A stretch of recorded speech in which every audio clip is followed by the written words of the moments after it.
The shadow of your smile will color all my dreams. hppodcraft.com.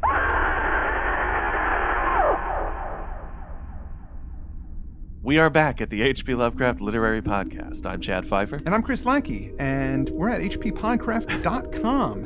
This is our fourth and final episode on The Shadow Out of Time by H.P. Lovecraft. We're joined again by reader Andrew Lehman, as well as Reber Clark on the music box. Here's the story so far. We've learned about the great race of Yith. They're an extraterrestrial species that can travel through space and time by switching bodies with hosts. We don't know what they originally looked like, but on Earth they have cone-shaped bodies and they lived in the distant past.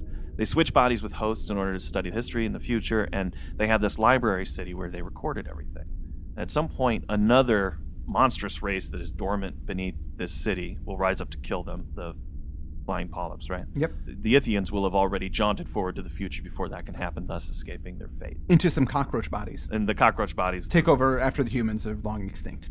Right. Now, the narrative of The Shadow Out of Time has been told by Nathaniel Wingate Peaslee, who for 7 years was a host of one of these Yithians. And while he was possessed, his body explored the world, while his mind was in the past. And now he remembers that experience while he was a Yithian in his dreams, which he thinks is a psychological malady, and he writes about it in psychological journals. Now, this Australian miner discovers some remnants in the desert that Wingate has described in his dreams in these journals. When this connection is made, Miskatonic University forms an expedition to check on the veracity of this stuff. Wingate and his son and Dyer from the Mountains of Madness and lots of other scientists head out there and start excavating to find out if the stuff Wingate is dreaming is actually real. So, at this point in the story, we're at the expedition. Wingate is feeling this pull at night and sleepwalking through the desert to this particular point. We're at chapter 6, which Wingate calls the crucial and most difficult part of my narrative. So that's where we are. It's on July 17th that he goes out to the northeast. Now, these ruins, these big blocks that they keep finding that have these engravings on them, keep moving off in that direction, and he's been feeling this pull to there. And he's at night, he can't sleep, and he goes walking. There's this Australian miner guy named Tupper, and he sees our man Peaslee go off to the northeast, and then he comes back 5 hours later. Okay, now this whole night there's no wind. Nothing was going on. It's a very calm night. Then at 3:30, a violent wind kicks up, and it pulls some of the tents over, and I mean, it's just intense, super intense. Yeah. And it even freaks some of the Aussies out because they know the Aboriginal myths. And that's while Wingate's gone that wind kicks up. Yeah, he's gone. He's out and about. On his nocturnal rambling. The Aboriginal myth says that the great wind comes from those stones or from the caves by those stones in the ruins. And, this reminds me, last week we talked about Budai, yes, being the great man who sleeps with his head in his arms, and then one day he's going to wake up and eat the world.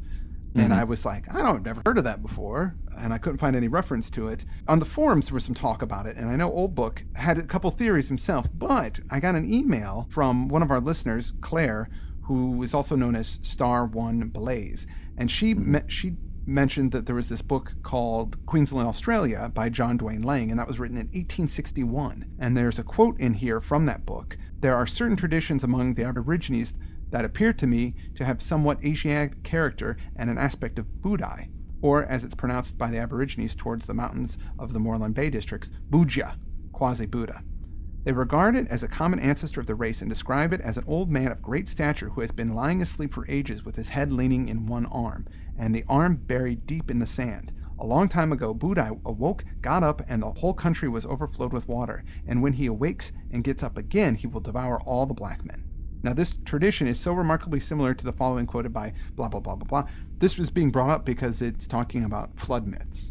Yeah. Yeah, that's what this is in reference to, because it ties into Dagon even in this story, because in the Dagon myth, not Lovecraft's Dagon myth, but the actual Dagon. The Old Testament. The Old Testament Dagon has tied in with the flood myths as well. So I thought that was very interesting.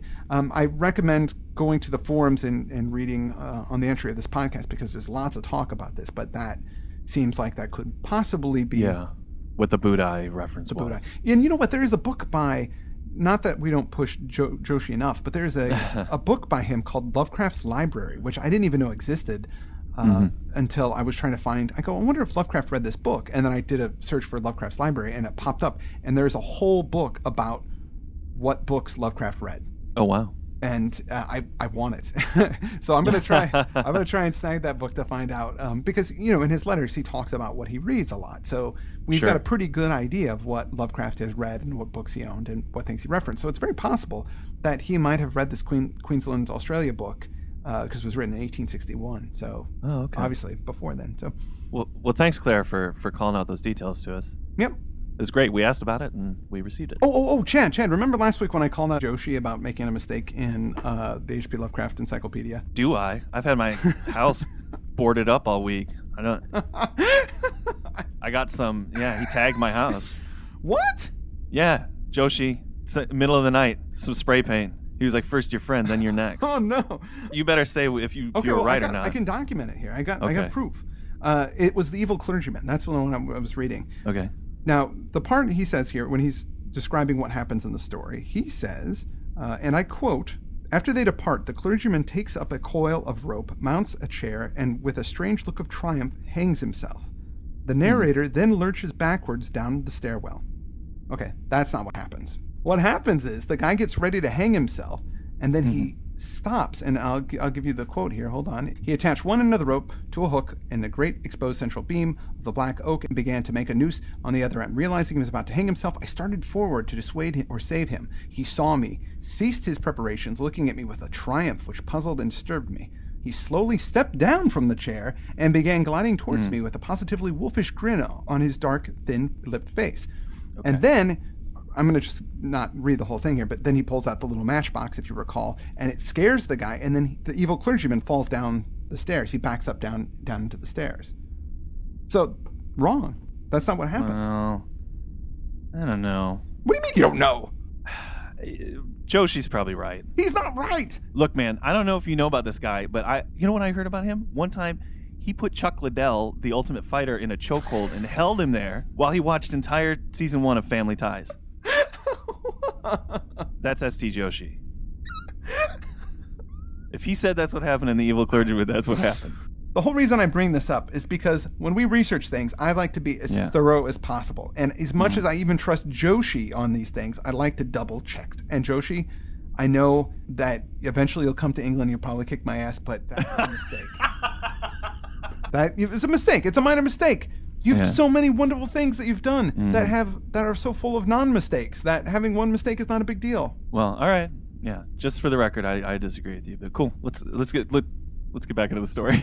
That wind kicks up at 3:30 a.m. and then it eventually dies down. Now, just past 5, Peaslee comes staggering back into the camp, and he looks pretty worse for the wear, right? He's hatless, tattered. He's got scratches all over himself. Doesn't have his flashlight. He tells them, "Oh, well, here's what happened. I went on my walk. I got kind of fatigued, so I laid down in the sand for a nap, as you do. And I had really bad dreams out there, and when I woke up, the wind had blown my hat off, and I was upset about my hat, and that made me fall over a lot on the way home." And I mean, it's just a really ridiculous explanation. Really bad explanation, yeah. That I don't think even anybody in the camp finds credible. No. In fact, he goes on with this kind of nonsense where he's saying, "And, we probably shouldn't continue with the excavations in that part of the desert either, right?" Doesn't he come up with some lame excuses? Yeah, he says, well, we don't want to offend the superstitious miners. Of course, we don't want to do that, so we better stop.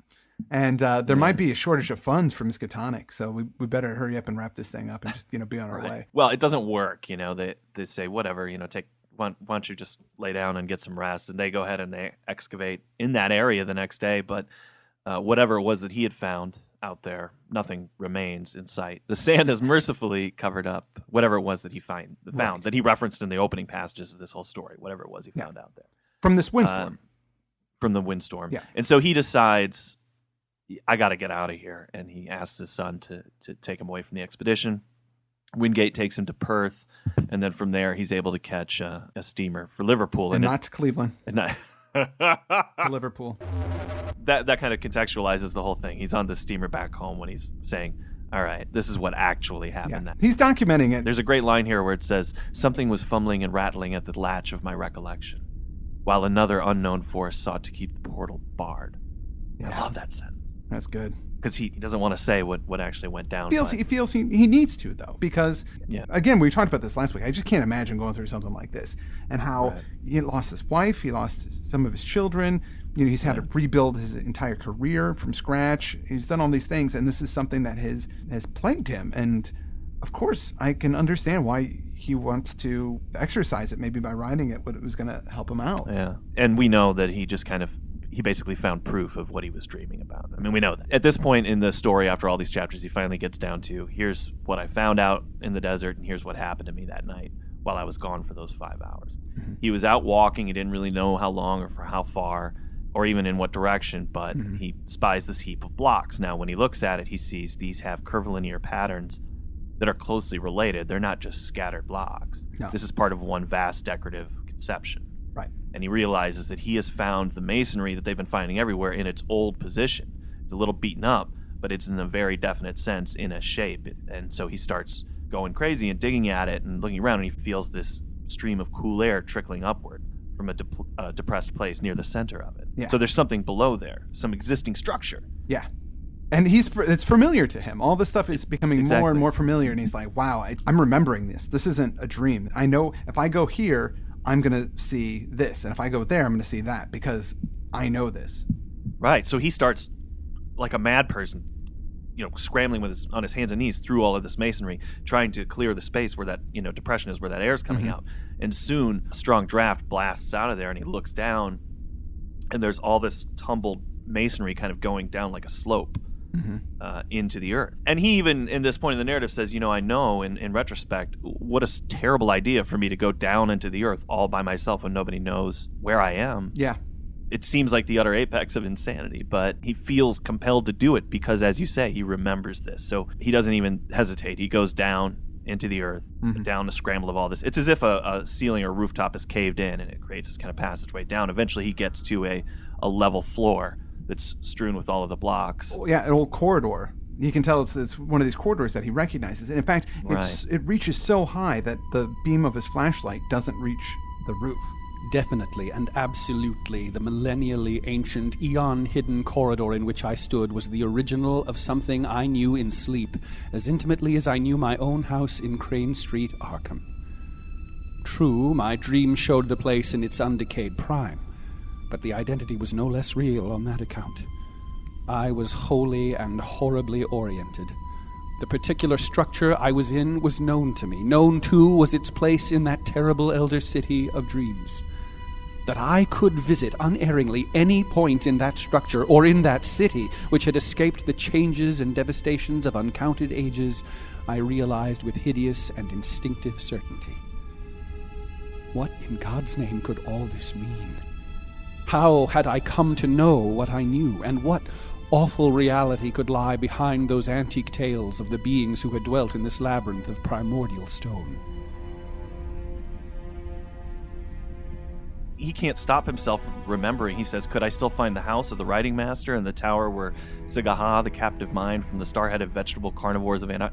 He remembers all of this stuff. Like, the map of the place is playing out in his brain because he'd walked through it so many times. So many times, because he was there for 5 years. I imagine it's got to be like when you visit a grade school, decades after you've been there. It actually reminds me of going back to our hometown. Sure. This is something that crossed my mind, is when I go back and I don't remember things as well as I used to, because I haven't lived in my hometown in close to 20 years now. Yeah. And things change, as the buildings get made, buildings get knocked down. There's the familiarity of it. Mostly it's the same, but there's that sort of feeling that the place that I came from is now no longer that place anymore. It's kind of a ghost. Now, that's not exactly what's being talked about here. That's not the revelation, but there's sort of that memory makes me think about. Yeah, but in that, there's also, despite it, and it really, parts of it have changed a lot, but if I'm there, I'll find myself driving from one location to the other without even thinking about it. Even though I haven't lived there for 20 years either. Yeah. But if it's somewhere that I used to go then, it's not a problem at all. And that's the experience that he's having, and that gets us into chapter 7. So onward through the blackness of the abyss, he keeps going, plunging, staggering. His pace at this point picks up because of this familiarity. He doesn't have to be as careful about where he's walking. Mm-hmm. But then he gets to this chasm. Mm-hmm. It's like an Indiana Jones moment. There's this break in the floor. He really probably shouldn't be crossing it. It's at an angle because the side he's on is a little higher than the other side. Yeah. Which later on it sort of factors in, because when he's going one way, It's not so hard to go from one to the other, but when you want to come back, it's going to be a bit of trouble. But he's not thinking about that. Not at all. He gets to the narrowest point of the chasm as he can, and in this frantic moment, he jumps across and he lands safely on the other side. Everything looks familiar. He gets to this subterranean house-connecting highway, right? Mm-hmm. Yep. And at some of these intersections, he's turning. He knows where he's going. In one of these cases, he could trace the sealed-up outlines of this archway that he's kind of trying to get to. I shook violently and felt a curious surge of retarding weakness as I steered a hurried and reluctant course through the crypt of one of those great windowless ruined towers whose alien basalt masonry bespoke a whispered and horrible origin. This primal vault was round and fully 200 feet across, with nothing carved upon the dark-hued stonework. The floor was here free from anything save dust and sand, and I could see the apertures leading upward and downward. There were no stairs or inclines. Indeed, my dreams had pictured those elder towers as wholly untouched by the fabulous great race. Those who had built them had not needed stairs or inclines. In the dreams, the downward aperture had been tightly sealed and nervously guarded. Now it lay open, black and yawning, and giving forth a current of cool, damp air. Of what limitless caverns of eternal night might brood below, I would not permit myself to think. This thing that's open, this is where the flying polyps were imprisoned. But it's open. The flying polyps have gotten out, and there's no Yithians around to guard it anymore. Now, well, we knew that they were going to come out. Exactly, because the Great Race, that's the whole reason why they moved ahead to the future, is because they knew the flying polyps were going to eventually come out, and they do. But the question is, are they still there? From where, at this point in the story, he's close to the archival structure, which seems to form his goal. He kind of runs down there, and his hand is going crazy as he gets closer to this place. He's speeding along at this point. Yes. Toward the library that he wants to get to. Yeah. Basically, he gets into this library, and he's looking around, and it's all very familiar to him, and there's shelves with the metal cases that hold all of the documents in them. Yeah, the books. When he was in a Yithian body, he wrote in these big books. Right. They're these big metal cases, and you open them up, and they have this like cellulose pages inside of them. Yep. But he pulls one down. It's not his. He pulls one down just kind of sort of at random, and there's an odd mechanism on it that you have to open up. It's got like a hooked fastener. Yeah. He just knows how to do it. Yeah. He goes, and he does it, and he opens it up. And it's just exactly as he remembered. It's got the pages in there. And he kind of even knows what level of the archives he's on. This is the level that deals with non-terrestrial planets. Yeah. Gets a little horror movie here. His flashlight starts to fail. He has to put in the extra battery that he always carries with him.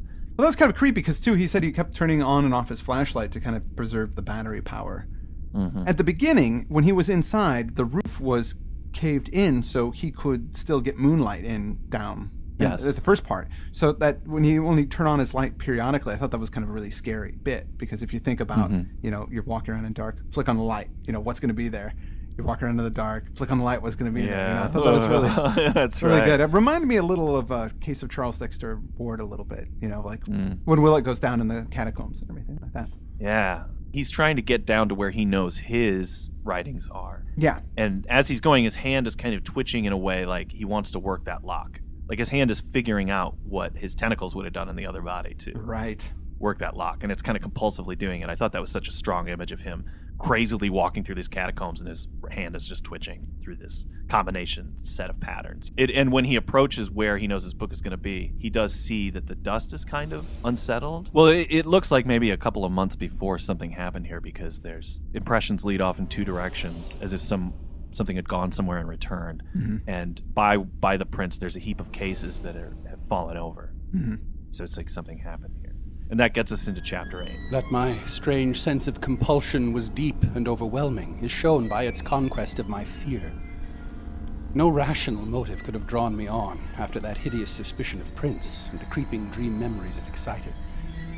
Yet my right hand, even as it shook with fright, still twitched rhythmically in its eagerness to turn a lock it hoped to find. Before I knew it, I was past the heap of lately fallen cases and running on tiptoe through aisles of utterly unbroken dust toward a point which I seemed to know morbidly, horribly well. My mind was asking itself questions whose origin and relevancy I was only beginning to guess. Would the shelf be reachable by a human body?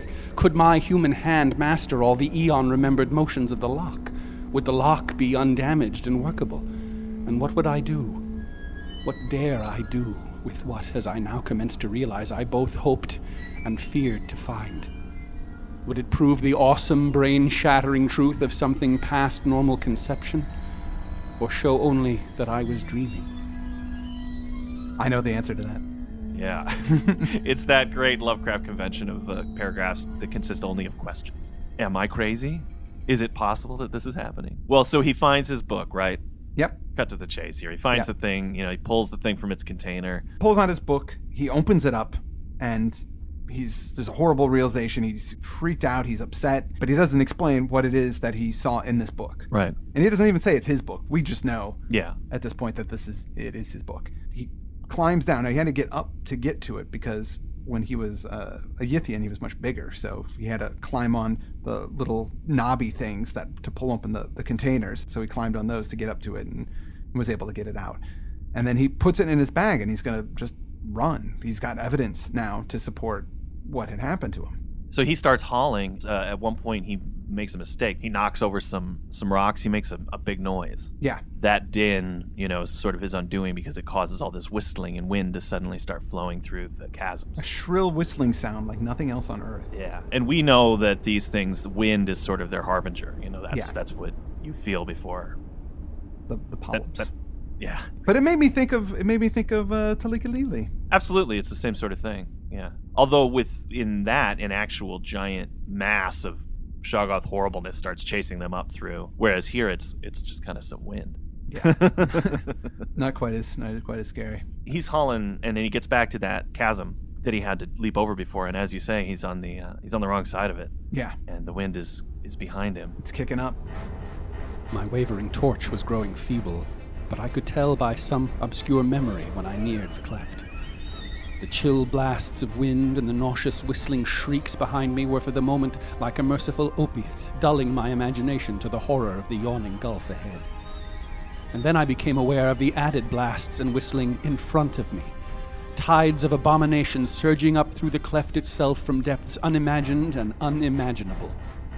Now, indeed, the essence of pure nightmare was upon me. Sanity departed, and ignoring everything except the animal impulse of flight, I merely struggled and plunged upward over the incline's debris as if no gulf had existed. Then I saw the chasm's edge, leaped frenziedly with every ounce of strength I possessed, and was instantly engulfed in a pandemoniac vortex of loathsome sound and utter, materially tangible blackness.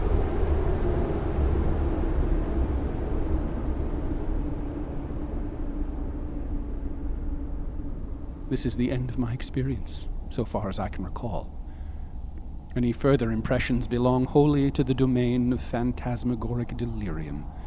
Dream, madness, and memory merge wildly together in a series of fantastic, fragmentary delusions which can have no relation to anything real. There was a hideous fall through incalculable leagues of viscous, sentient darkness, and a babble of noises utterly alien to all that we know of the earth and its organic life. Dormant, rudimentary senses seemed to start into vitality within me, telling of pits and voids, peopled by floating horrors and leading to sunless crags and oceans and teeming cities of windowless basalt towers upon which no light ever shone. And this is a common thing that Lovecraft does as well, where the person doesn't remember exactly how things went. At the moment of supreme horror, they lose consciousness and they're left with dim impressions of these horrible things, and when they're next found, they're stumbling somewhere far away from the horror. Exactly. It's very common. The demon wind dies down and the bloated fungoid moon sinks reddeningly in the west. Yeah. It's a great sentence, yeah. And it moves once to the camp, and then that's kind of where everything... We already know the story at this point. And he says, even through all this, he doesn't know if that abyss and what it held was real. And if it is true, then there is no hope for anybody. But he doesn't have the book, the notes. He lost them somewhere when everything was going crazy. He doesn't know what happened to it. And he doesn't have his flashlight. He doesn't have a lot of stuff. And that was his bit of evidence. And so he even can kind of, still at this point, tell himself, maybe that whole thing was just a big... Yeah, maybe I'm just crazy. Dream or hallucination, some other thing. It's not sure. But there was the reveal of what it was that he saw in that book that made him so horrified that we all obviously have already figured out. I have said that the awful truth behind my tortured years of dreaming hinges absolutely upon the actuality of what I thought I saw in those cyclopean buried ruins. It has been hard for me, literally, to set down the crucial revelation, though no reader can have failed to guess it. Of course, it lay in that book, within the metal case. The case which I pried out of its forgotten lair amidst the undisturbed dust of 1,000,000 centuries. No eye had seen, no hand had touched that book since the advent of man to this planet. And yet when I flashed my torch upon it in that frightful megalithic abyss, I saw that the queerly pigmented letters on the brittle, eon-brown cellulose pages were not indeed any nameless hieroglyphs of Earth's youth. They were, instead, the letters of our familiar alphabet, spelling out the words of the English language in my own handwriting.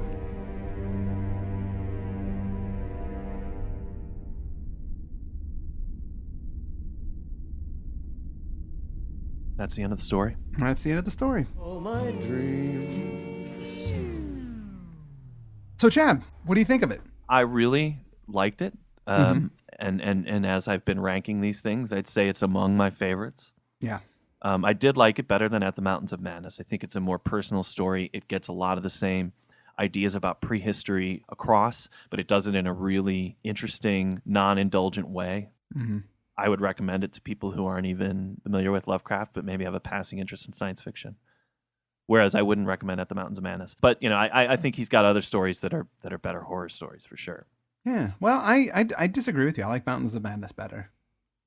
Now, this is more personal, and I think it's written more concisely. But just the adventure level of At the Mountains of Madness and the Shoggoth and the elder things, and maybe it's because I love the Thing. Like I came back from the other end of it. I was into the stuff that this story inspired, as opposed to the other way around. I just, for some reason, really captured my imagination. I was really into At the Mountains of Madness. And well, no, I mean, I was in that same way though. I mean, I love the idea of it, and I love the ideas in it, and I love the setting and all of those things. But as a story, it gets very ponderous, and so it does. It's not perfect, but there's something about it. I can forgive its imperfections. And this one, I feel like there's so many things that are kind of lifted from that story that totally, yeah, that maybe it is a better version of that story, but being familiar with At the Mountains of Madness first, I think I like it better. The story was inspired by a movie that Lovecraft saw. Yeah, they showed it at, unfortunately I wasn't able to go this year, but at the Lovecraft Film Festival in Los Angeles this last year, they showed it. Berkeley Square was the name of the movie. Berkeley Square, right? Yeah. I've never seen it. Have you? I haven't seen it. In fact, I just learned about it researching the story. And Lovecraft called this movie, he said, it is the most weirdly perfect embodiment of my own moods and pseudo-memories that I have ever seen. For all my life, I have felt as if I might wake up out of this dream of an idiotic Victorian age and insane jazz age into the sane reality of 1760 or 1770 or 1780. And that's what the story was about, is a guy from modern times wakes up and he has a whole life in the 1700s and things. So it's kind of like that film. There's a film I really like where it's Hugh Jackman comes from the 1800s to the future to fall in love with Meg Ryan. Wolverine? No, it's no, Kate Leopold. Oh no! Yeah. Oh God. Berkeley Square is just like that. No, it's not. And for a number of reasons, but mostly because Berkeley Square is about a guy from modern times who goes back to the past, not a guy from the past who comes to the future. And there's no love story, as far as I know. I've never seen Berkeley Squares. But freaking Kate Leopold was one of those movies where I remember seeing the trailer and thinking, that seems like it's a joke. Right. Like that's a prank trailer when people make fun of movie trailers would make. Right. Like Jack and Jill with Adam Sandler. Exactly. Hey, by the way, I think we were very disciplined and on message in this episode. Yeah, we did very well. One of the things I should finish up too by saying this was written between November 1934 and February 1935 and was first published in Astonishing Stories in June of 1936.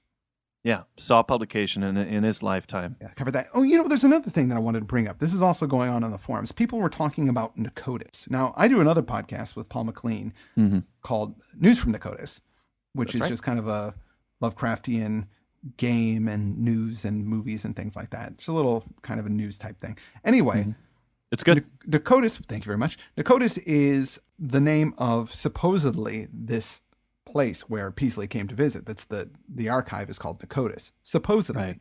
Now, Lovecraft never calls it Nicotis and doesn't tie in the Nicotic manuscripts with it. That's something that was done after the fact. So on the forums, Chocho Garmond brought up, because I couldn't figure out where it came from, he brought up that Nicotis is mentioned in the tale Zoth Omog by Lynn Carter. Oh, okay. So Lynn Carter, who wrote Mythos stuff as well, had that in and kind of made that connection that said this was Nicotis. And so the Nicotic manuscripts were actually fragments of this library. Okay. Which would kind of make sense because they have information from all time and space in them. So they would be pretty powerful documents, these Nicotic manuscripts, if they are actually from Nicotis. But that was a jump that Lynn Carter made. It's nowhere in any of Lovecraft's stuff. It was great to read a Lovecraft story I hadn't read before. I really enjoyed it. Yeah. It's been fun going over it over these episodes. By the time we got to this episode, though, I was full of the story. I was like, it's time to move on, you know? One last thing that I did want to mention is there's a video on YouTube called Elder Sign. I'm sure you've seen this before. We might have even talked about it on the show, which is like a fake commercial for a medicine commercial, but it's for the Elder Sign. And it's funny. It's really good, and it's specifically about the flying polyps. Oh, great. Yeah. After doing the research on the story, I went back and watched it because somebody on our forums posted it. Goes, hey, watch this again. And then I watched it again and go, oh my God, this is... Because he directly quotes from the story describing the flying polyps and stuff. And it was... it's good. Go give it another view. It's worth watching. We'll put it in the show notes. And I want to again thank Andrew and Reber for their contributions to these shows. Exactly. Now, I've got good news for you. We have reached our ransom. Yes! For the readings. It has happened. Thank you, everybody, for contributing. We really appreciate all the donations. Thank you so much. So here's what we're going to do. I'm going to hit the studio this week, and we're going to start recording. We're going to release one of them next week, and then we're going to release the other the week after that. So those are going to be in your ears soon, some full-length readings of The Temple and the Hound. After that, we'll be doing our... live show. That is correct, which has sold out. And yes. Also, for the live show, we're going to be doing the Challenge from Beyond, which was the round robin story that Lovecraft did with Robert E. Howard and Long and a couple others. So I think that's going to be a really fun one for the live show. Also, Lovecraft Anthology Volume 2 is coming out this month, and on April 7th, Chad and I will be in the Leeds Traveling Man doing signings, and we're going to give a little talk called Adapting Lovecraft, where we talk about adapting Lovecraft. If you can be at Leeds on the 7th at 1 o'clock, Chad and I will be there. We'll be doing some signings. I will also be doing some signings in York on the 14th of April, and I'll be down at the London Comic Con on the 25th, and also in the Newcastle on 28th of April. We'll give you more details when we get closer to those dates. Okay, so that means that the next time we're going to be yakking about this stuff is going to be when we are doing the live show. There'll be some readings in between. So, folks, please tune in. We'll keep putting up details on our Facebook page and Twitter feed and on the homepage that lets you know when you can tune in and all that kind of business, because we're going to try and webcast it. So we'll have more details about that. In the meantime, please enjoy the readings, and thank you for your contributions, and we'll be back then. This has been the H.P. Lovecraft Literary Podcast. I'm Chad Pfeiffer. I'm Chris Lackey. Good night.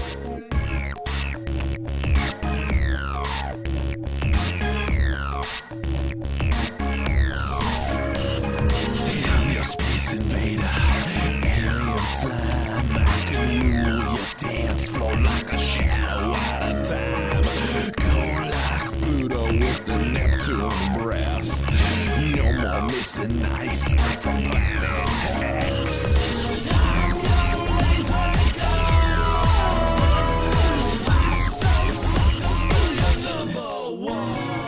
Cryogenic hyperlane, put me to sleep. Sailing your space round a heap. Phases set to fun, you're a captain jerk. Light speed limpy, you ain't no Kirk. Here's a death ray, a gamma burst. If you think that's bad, then I'll show you my worst.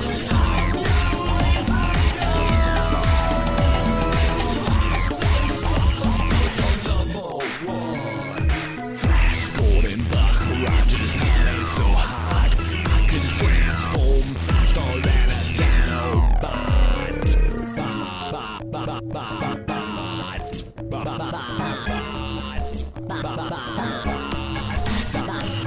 'Cause I'm a star rebel, a destructor.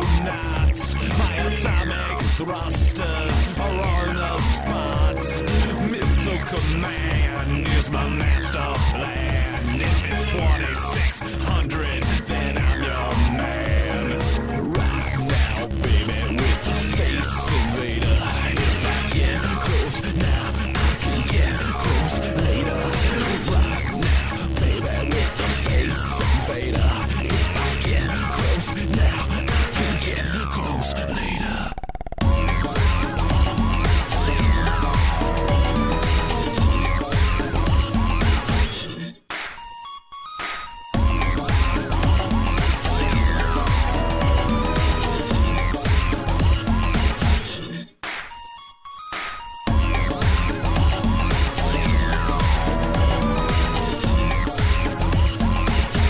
hppodcast.com.